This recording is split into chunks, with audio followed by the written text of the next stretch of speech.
Kasus kematian pada Lucky Cepril Saputra Namo, 23 tahun, terus menyingkap fakta-fakta baru yang memicu perhatian publik. Penyelidikan terbaru mengarah pada sosok seorang komandan peleton yang diduga membiarkan aksi kekerasan terhadap korban terjadi tanpa upaya pencegahan.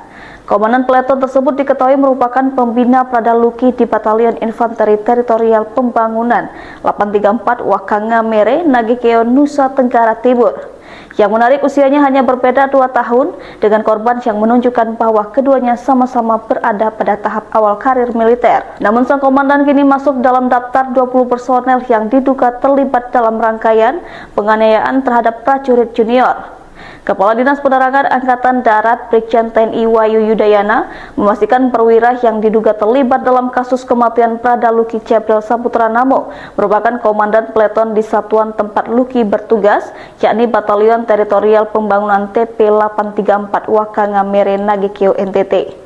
Diketahui komandan peleton yang terlibat dalam penganiayaan Prada Lucky Namo masih muda, umur sekitar 24 hingga 25 tahun. Ia merupakan perwira muda berpangkat Letnan 2, lulusan Akademi Militer. Ia bertugas sebagai komandan peleton di Batalion Teritorial Pembangunan 834 Wakangamere, Nagekeo, NTT.